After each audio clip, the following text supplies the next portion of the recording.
The agenda is sponsored by Newcastle County Government. This week, we're going to talk to City Council President Trippi Congo. That's the city of Wilmington. We're going to talk about COVID. We're going to talk about city government and ethics. We're going to talk about law enforcement in the city, among other things.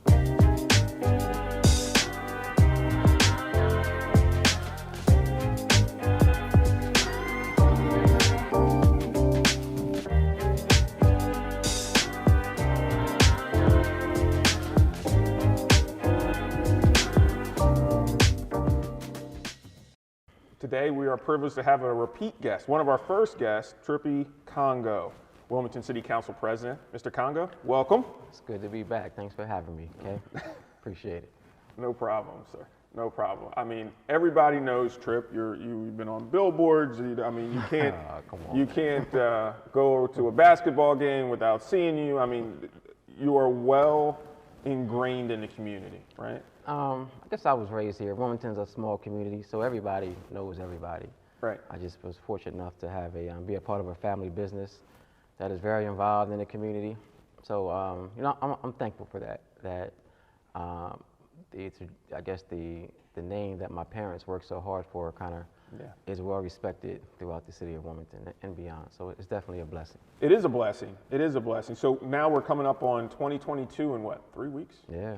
About that? So let's look at Wilmington in review, the year in review. Okay. As City Council President, tell us a little bit about your goals and accomplishments. The main reason that I ran for President of City Council is I just wanted to bring back the fairness and the cohesiveness to council. So it wasn't really about anything outside of that. I've been on council. I was on council for 12 years, and I just saw things not going in the direction that I thought where they should go, and I just wanted to be fair to all of my colleagues on council. And the way council was set up originally in our charter. Did they feel that they were mistreated prior to? Yes. They did? Yes. Okay. Yes. Not everybody, of course, but enough people. And the community saw it too. And the way our charter is set up, it's not where the president has absolute power. It's where all 13 of us have equal power. Honestly, the only thing that's in the charter for the president's role is to run council meetings. Through the years, it's been, I think, manipulated to where the president has almost absolute power over council. It seems like, to me, it always seemed like in the city of Wilmington, from the way that the News Journal explained it, that the city council president acted as a whip almost to get the votes necessary to get legislation passed within the community. True. Most legislation comes from the administration. So most of the time, the administration and council they're on the same page as far as the direction and the goals for the city of Wilmington. Not always, but most of the time. So once the mayor would come up with legislation, he would run it by council and hopefully have enough votes to make it pass, to make it a reality. Sometimes also, council would have legislation that we would bring forward ourselves. But just the inner workings of council, they weren't being done in a way that I thought they should be. So I didn't want to be a council president who made all the decisions, who hired all the staff. Like I thought, and it was written that council should come together and decide on who we hire, who works for us as a whole, what rules we're going to establish. Like I didn't want to establish all the rules for council because I didn't think that was fair. And I was under that realm for a while. So I just wanted to do things a little differently. And fortunately, the community saw it the same way and they voted me in. So I was very appreciative of that.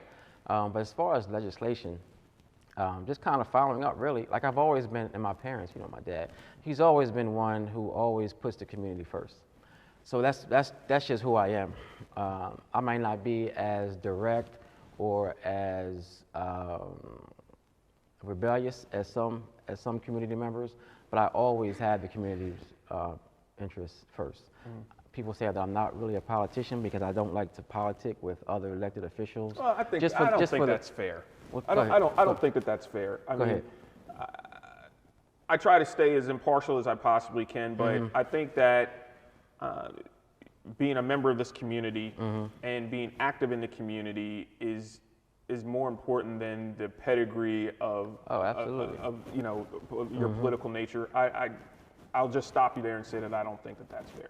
It's not, but I think that's what people are accustomed to. Right. So they're used to politicians being political, and that's not who I am. Right. So, I had a lot of pushback, a lot of people who questioned my ability to be council president, and thankfully, they were wrong, Right. because the community believed in me, and I think slowly but surely, my colleagues are also starting to believe in me because they know that I just want to do things the right way and the fair way, and I want to do things in a way that our charter and that those who created our charter said it should be done. Right. And the community has been more involved, and our colleagues, we don't always agree, but we are, we respect each other.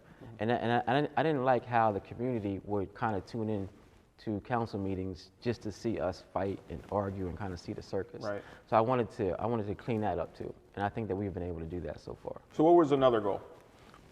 Just to bring awareness to other elected officials of how important it is that those people who need social services and an excellent education and a fair police department and a fire department that is more representative of our community, just to bring to their knowledge how important it is for us to be a city that represents our demographics. So one of the council, sorry to cut you off there, one of the council members wanted to bring up, in regards to all that, wanted to bring up ethics. Right. And wanted to pass legislation dealing with ethics and ethics training Right. for city employees. That includes police department. That includes the council. Right. What were your thoughts on that? How is it going? It passed. Right. All of us unanimously agreed. I think it was a good piece of legislation because council members and elected officials, we've always had to have that kind of training. So I think that kind of got mixed up, and it was kind of confusing to people who didn't know that. Like, we've always had to take that training every election. Okay. But it also it broadened it to all city employees, and I think it was a good piece because you just don't know who knows what. Right. And we're working on behalf of the people, so we want to make sure that everybody knows what we're supposed to do, and everything is above par, so that we're not viewed as being disingenuous in any way. So I think it was a really good piece. And I think it gives assurance to the community, right? That Right. this is doing, and it sets a bar.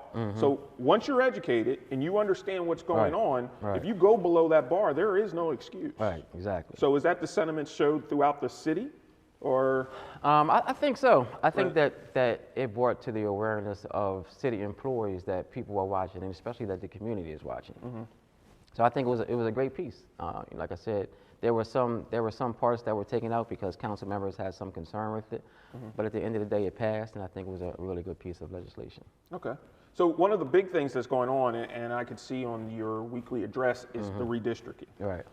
Explain that to our viewers and I know that you get probably 100 calls on this a day, and your phone's ringing, people stopping you on the street and what have you, but explain to viewers who have not or are not well versed in this, what is going on in the city so they know.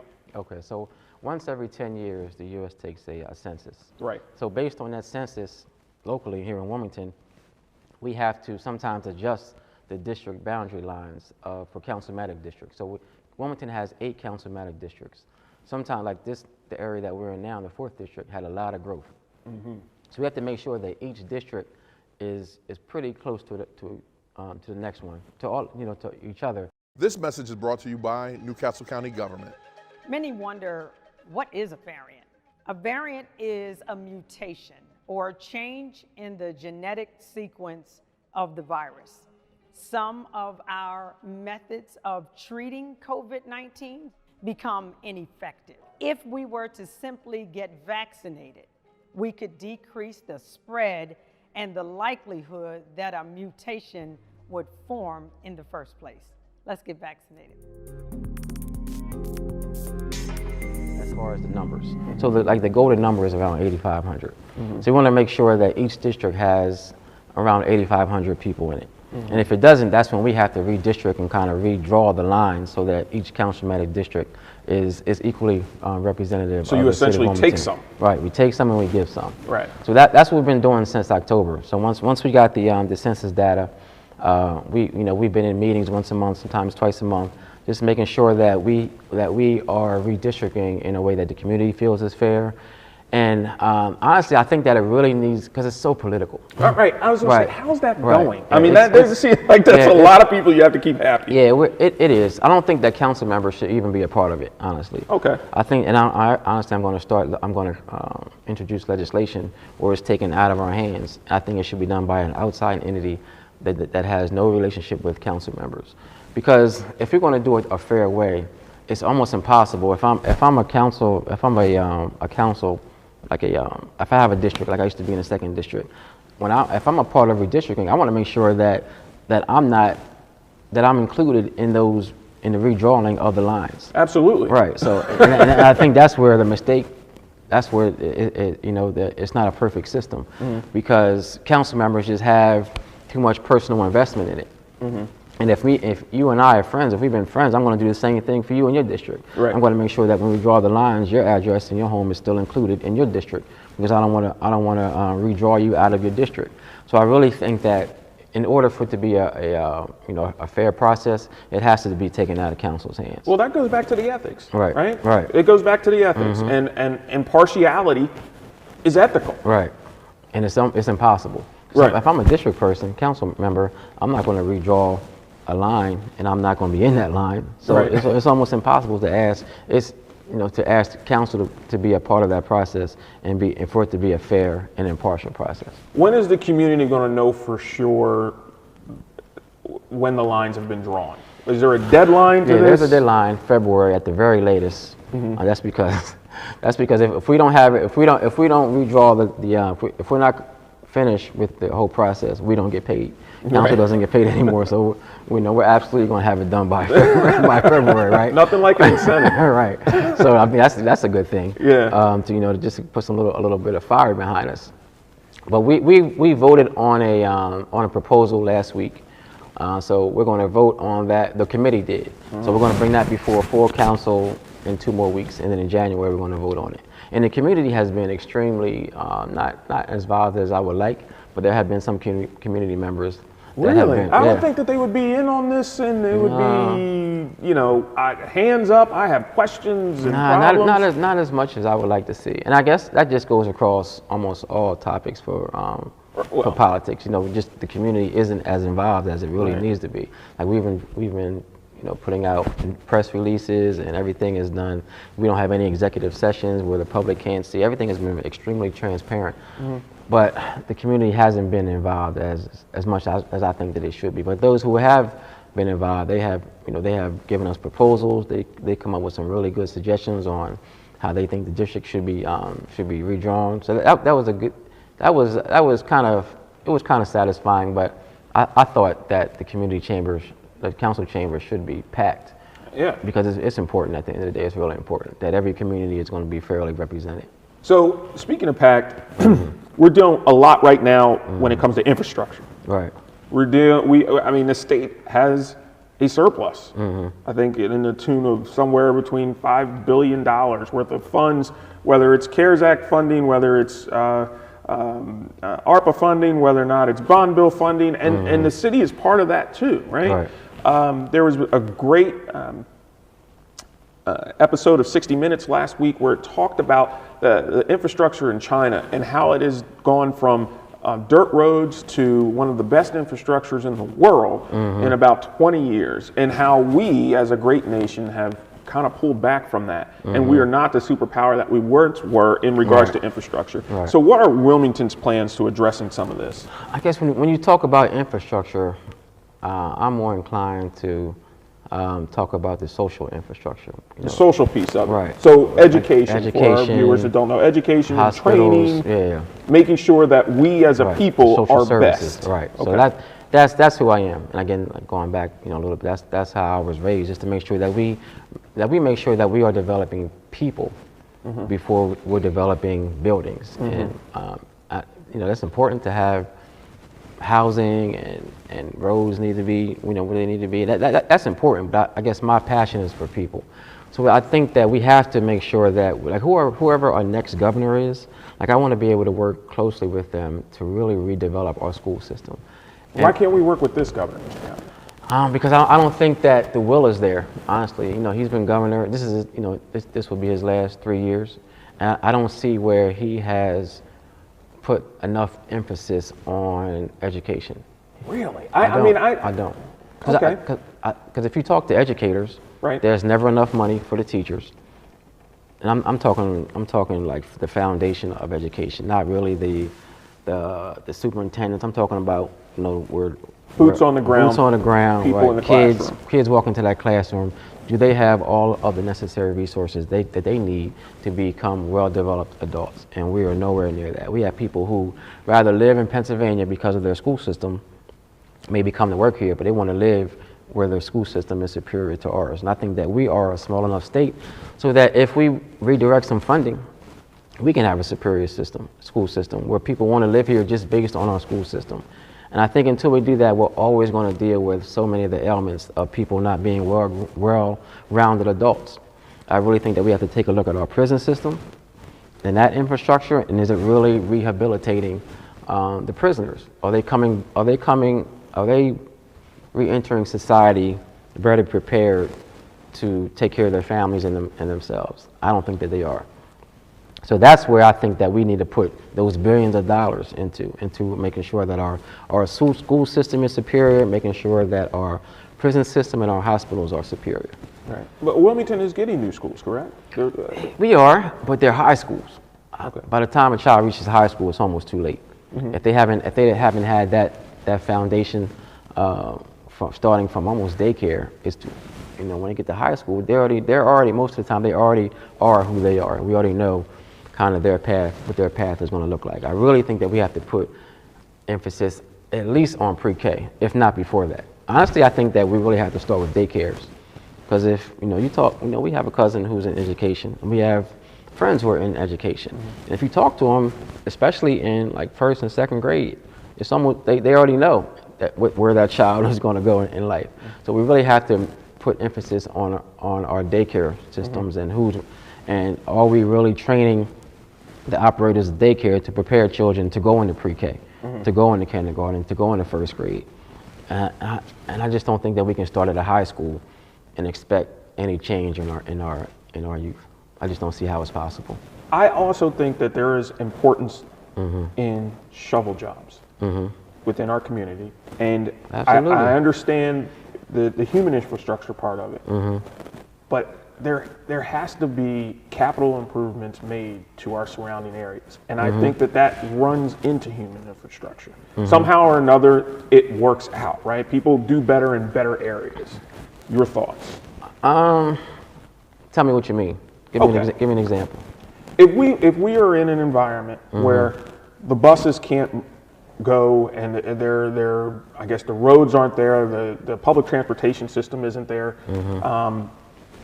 And so many other infrastructure things that can happen that can bring better jobs to the community, mm-hmm. that can bring better jobs to the state, that can bring more funding to the state. I believe that starts the cycle that leads to human infrastructure. I understand mm-hmm. your point that, you know, we have to invest in the people as well, mm-hmm. but at the same time there has to be a balance. It just can't be one or all the other. I think there has to be a balance there. But I think that's the problem, because there is no balance. And, okay. A lot of the focus and the funding does go to the physical infrastructure, and it doesn't trickle down to the people who need it the most. So there is no trickle down? There's not enough trickle down. Okay. Yeah, I don't think that the people who really need it the most are given a fair opportunity to be a part of that, to be a part of that system. Okay, so now I'm shaking the Etch-a-Sketch. Right. It's clear, mm-hmm. and I'm giving it to you. Okay. What are we doing? Tell me what you mean. How should we proceed?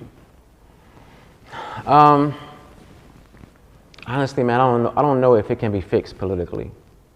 Okay. I don't think so, because we've been having this conversation for decades. Yeah. Like you and I just started having it because we're the new generation that talks about it. Right.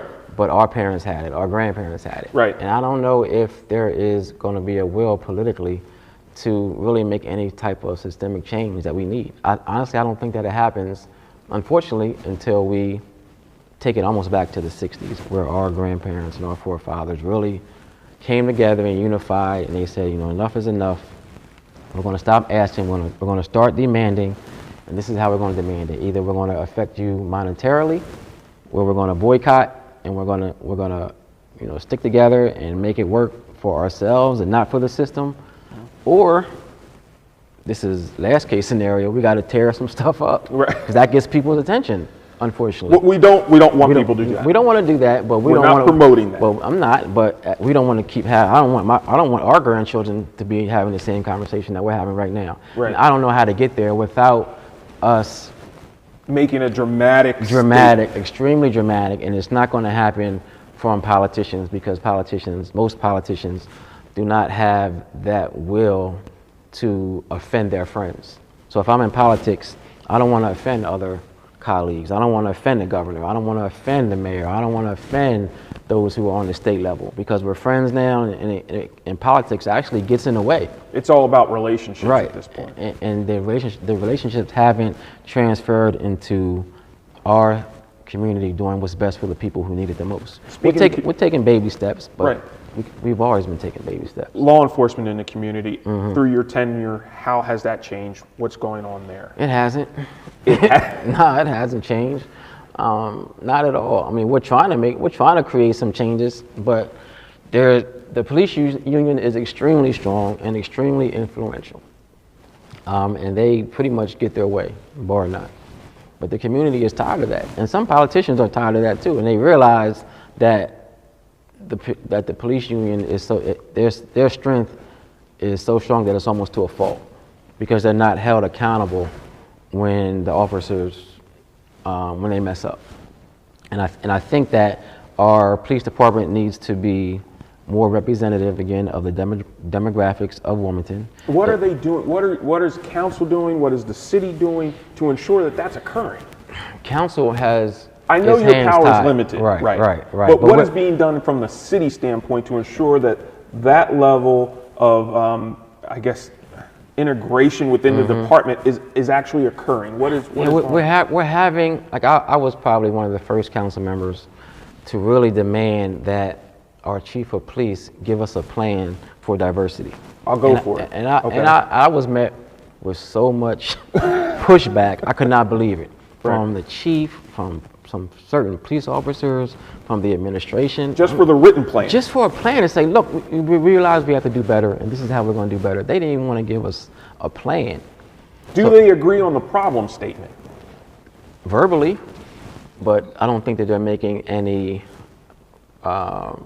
differences as far as who they're trying to recruit and how we recruit.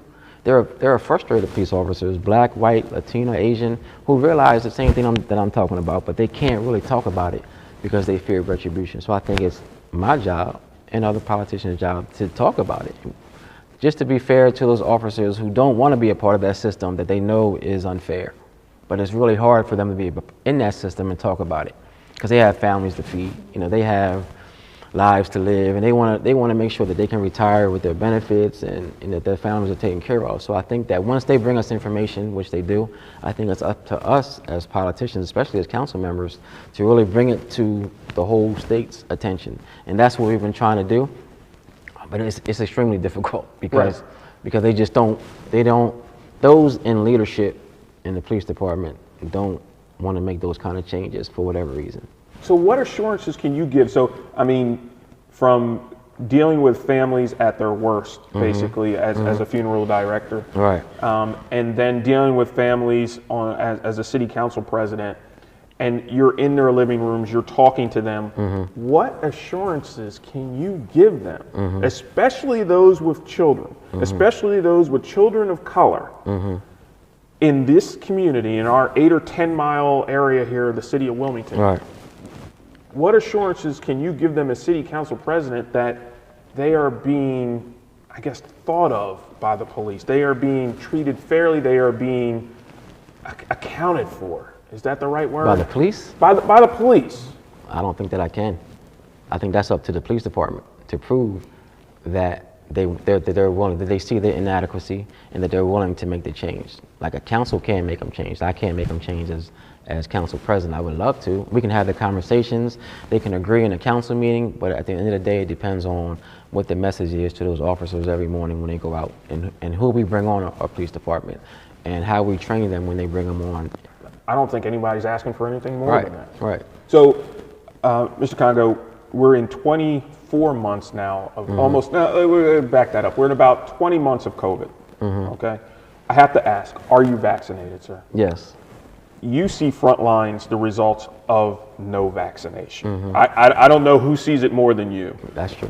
What would you tell people who have not been vaccinated at this point that are kind of leaning towards misinformation or That's the problem. There's so much misinformation. Yeah. I think probably the biggest piece around that's how the community is misinformed is that the vaccine is a cure or that you can't get COVID. You can absolutely still get COVID with the vaccine, but the chances of you not getting gravely ill are a lot better.